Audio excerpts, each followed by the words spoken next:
Student athletes all over America put in extra hours each day to perform their best. Although Hanover athletes aren't playing for scholarships, they are no exception and put in just as much time and effort. Coming up, we'll talk with a student athlete about balancing between school and sports.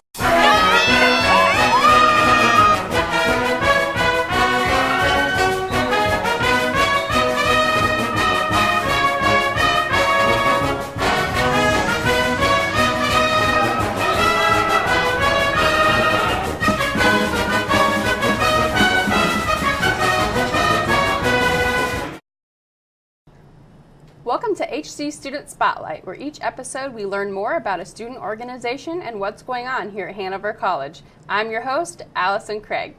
Hanover College academics are challenging and become even more difficult when you have hours of daily practice, games, and tournaments on top of your studies. Some student athletes, though, view those extras as positive. Today, we will talk with a senior member of the volleyball team. I'm here today with Marissa Disborough. Thanks for coming, Marissa. Thank you. I didn't play any varsity sports at Hanover, but I do have two roommates that played, and I ask them this question all the time. So I have to ask you, what's the benefit of playing a sport at Hanover since there are no athletic scholarships? There's a lot. My main one was that I would miss volleyball if I didn't keep on playing it, but it really just keeps me active.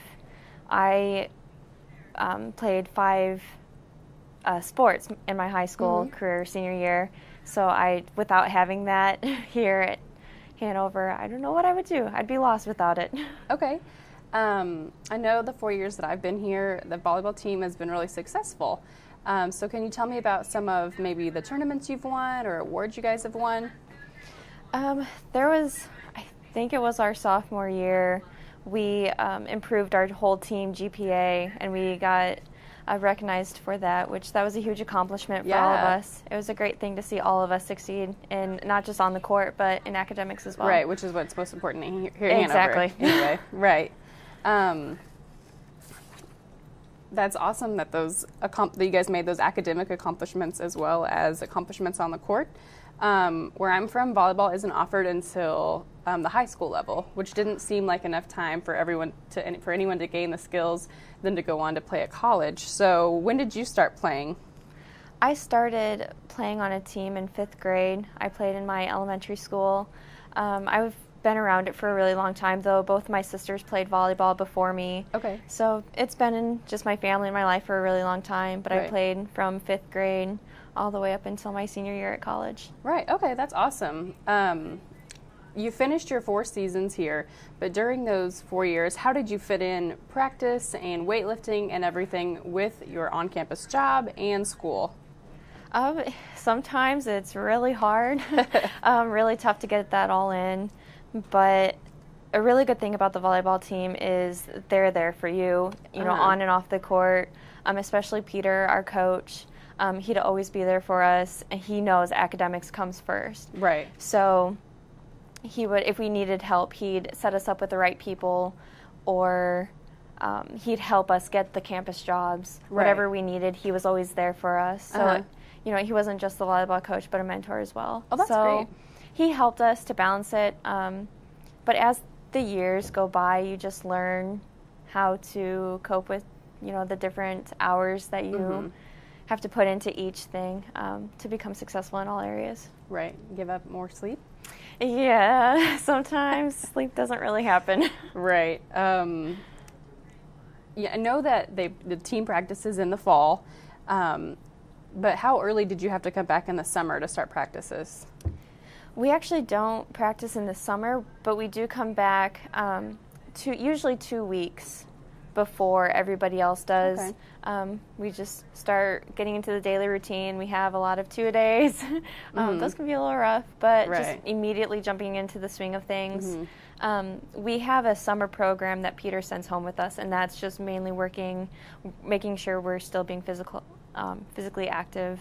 So we do stuff over the summer. You practice over the summer, with the just team. Not with the team. Okay. And every other team comes back 2 weeks early as well. Is that correct? It depends from sport to sport, but it's around the 2-week period. Okay. And the team is practicing right now. Yes, they You're are. not because you're a senior. No. But how early do they start in the spring practicing and everything for games in the fall?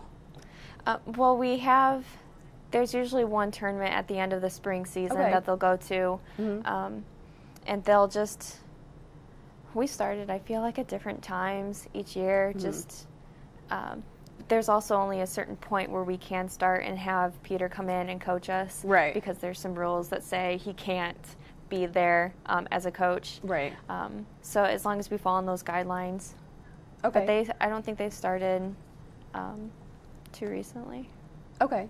The balancing act is something that all Hanover students have to work on and work together in order to be successful, but you seem to have it pretty well now that you're almost done with Hanover. Yes. And I know that during the season you guys would take travels to go to games that would be up to like 10 hours. Like Bluffton, Ohio, Defiance, Ohio is really far away, Tennessee even. So how did those trips affect your fall semester? Well, actually, those really long trips gave us time to work on homework. Again, Peter would really push that, this is a time to get caught up, keep studying. Of course, it wasn't always work. It was a lot of team bonding, a lot of talking or sleeping, trying to catch up on sleep. Yeah. But as long as we put time in for each of those things, for homework, sleep, and team bonding, it all really worked out pretty well together. Got everything done. That's good. Those seem like really long trips, though, just for one game. I've been to games here, though, where there's like 4 to 6 teams playing at once, but someone said they weren't actually tournaments. Or are they tournaments, or are there just lots of games being played, or how does that work out? From what you're describing, it's sounding like you're talking about an invitational.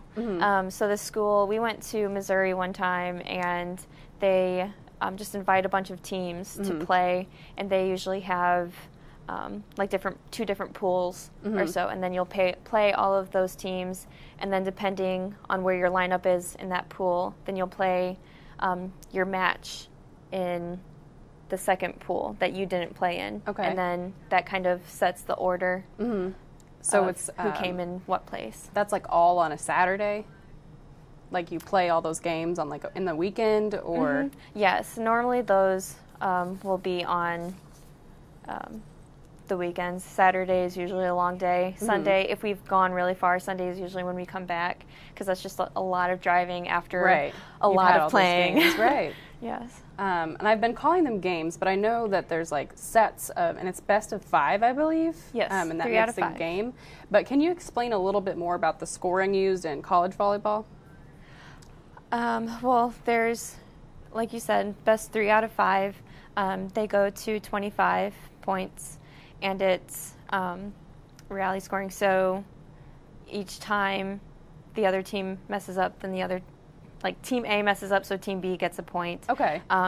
There used to be a rule where if you serve and say it hits the net or something, the other team doesn't have, or will not get that point. They'd have to like fight for the point. Right. But that's no longer a rule anymore. It's whatever happens. Whenever the ball is dead, then someone gets a point. Someone will get the point. Yes. Okay. Speaking of playing on the court and scoring and everything, since you've played 4 years, I'm sure you saw some crazy stuff happen. What's the craziest thing you've ever seen happen on the court? Just, well, personally, I'm a defensive specialist, which means strictly back row.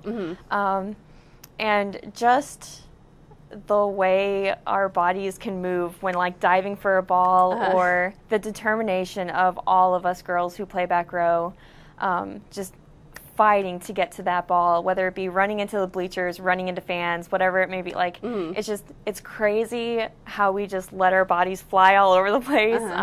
It's a lot of fun, but just that general aspect, it still astounds me how we just contort. I've been to some games at Hanover because they're so fast-paced and interesting to watch, but also because my roommate plays. But sometimes there isn't a big student section. So how do you think that Hanover could get students more involved in athletic events? It's kind of hard. I do know that there are a lot of other sports who make it mandatory to come. There have also been a lot of Greek houses recently making it mandatory to come, so it would be like a house event. So that's, I think, really a good starting point, but those not affiliated or not on a team sport, I'm not exactly sure how we could reach out to them, just letting them know that it's fun to come to. It's a nice way to meet people even. Right. Yeah, that one's a little tricky. Do you think the games are advertised well enough on campus, or you think that's part of why students don't come? I think that could be part of it. Yeah, we put posters out, but we're limited to how many posters we get, and we try to put them in, where a lot of people are going to be, but not everybody looks at the posters. Right. There have been a couple emails sent out, like through Sudowine, but a lot of people, I'm sure, just delete because they already have a lot going on. Right. Quite a few of our games are also during the week, which I'm sure is really hard for anybody to get to. Sometimes it can be really hard for us to get to if we're getting out of, lab late or whatever the case may be. But yeah, maybe more advertising could definitely work. Okay. To get students. I can tell that volleyball means a lot to you, and it's like a big part of your life. And I'm wondering what the biggest lesson is that you've learned from playing volleyball at Hanover is. Just being able to work with other people, and within that communication, it's really hard actually when you have over 15 girls trying to work together, and we're all trying to be leaders. We're all trying to be there for each other and take care of each other, but sometimes things don't mesh well. Right. But yeah, it's definitely taught me there are so many things worth fighting for, as long as you're really passionate about it, and as long as you have the support of your whole team, and just talk it through. Even if it doesn't have anything to do with volleyball, I know I can always go to certain girls on there, and I can just be like, all right, I might have a bad day today because this, and this happened, and it's been really like a bad day, but then they're there for you. They help you with anything you're going through, and just having that bond and that connection and learning through the communication has really helped through all aspects of my life. Gave you some skills for after Hanover? Definitely. And you mentioned being leaders on the team. Did you guys have team captains? How did that work? We did. The process was a little different each year. This past year, my senior year, we actually had girls could come up and write speeches and give speeches to the whole team, which is really nice. It was really nice hearing what everybody had to say, and everything felt good about explaining why they wanted to be a leader. Exactly. Yep. Okay. It went really well. That's great. And perseverance and leadership are skills that students and student athletes both need to be successful. But what other advice do you have for underclassmen athletes that are trying to be more successful in their second, third, and fourth years at Hanover?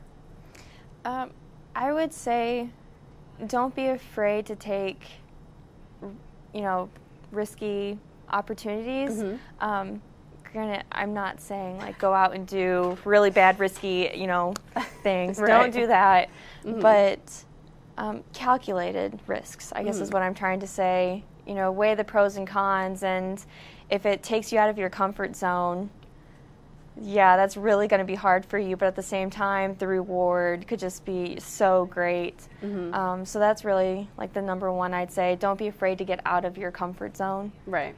And just try to be open in any way possible with everybody. That's some good advice Thank you. For everyone, not just athletes.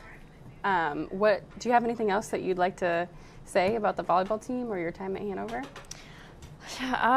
It's been an amazing 4 years, and volleyball has only added to that.